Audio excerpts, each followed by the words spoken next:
If you don't have money, you can't fulfill destiny.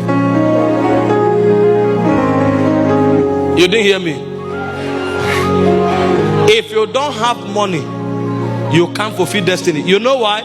Among men, money is the exchange power. And if you don't have that power of exchange, you may have the best ideas. It will remain in you until you go out of this world. He said in Zechariah 1:17, this is God talking, the Almighty. He said, my kingdom through prosperity shall yet be spread abroad. I thought you are God. You can just sit down and say, China, hear the gospel, and the gospel will enter China. No, sir. For the gospel to enter China, people that have capacity, that have means, we have to come on the corridor. Some of them will talk to the powers that be for the door to open, and some of them will sponsor the gospel. Somebody said salvation is free, but the gospel is not cheap. There is a price for advancing the gospel. I stood up and said, we are going to win 5 million souls, because God told me.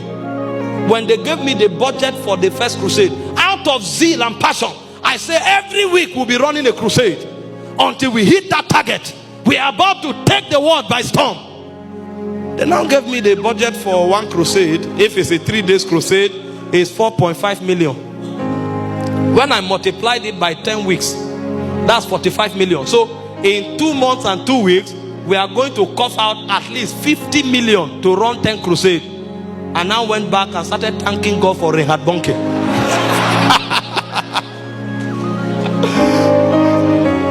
Not everything is zeal. Deuteronomy 8:18, it said, thou shalt remember the Lord thy God. It is him that giveth thee power to get wealth, that you might establish his covenant. So the covenant of God is not only established by prayer, it is established by wealth. And so anybody who is visionary will respect money. He will know how to generate money. He will know how to manage money, and he will account for every money that comes to him. You find a man who is wasteful with finances, he's not a visionary person. Do you know why I'm telling you this? This is a new generation emerging. They think everything there is about changing the world is kapaka, rakaba, shababa, and they are praying in tongues with a lot of arrogance and say, we will take this world, ikaka, ibaka. By the time you pray for 5 years, you will sit down and ask the fathers, what did you know? Today when you talk about money, they say all these fake pastors, and well, every time money. There's such a thing called the whole counsel of God. They say preach holiness, preach holiness. If there's no money, how will people hear the holiness message? Is it not microphone you use to preach the holiness message? Is it not on the media you put the holiness message?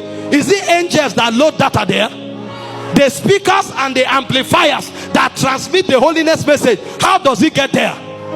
You just see people who have no idea, the devil using them to attack what God is doing, coming to talk, and gullible Christians will come and be supporting them. Yes, so all these pastors talking prosperity. Prosperity is as important as holiness.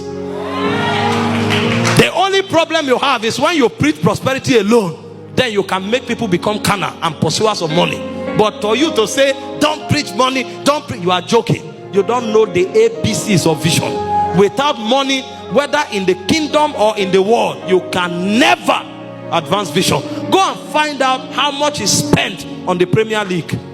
Go and find out how much is spent in most of these global gadgets that we are buying every day. Find out the economic intelligence that is put in. Let me tell you something. If you want to succeed as a pastor, you must understand the covenant of money, and you must also understand the economics of finances. If you don't know how to handle money, no matter how spiritual what you are doing is, it will go nowhere. And then for those of you who are operating in the secular space, you even need it more. Every coin coming to your hands must be accounted for, and you must open many streams of income so that economically speaking you are in charge. If this factor is not rooted in your vision, that vision will go nowhere.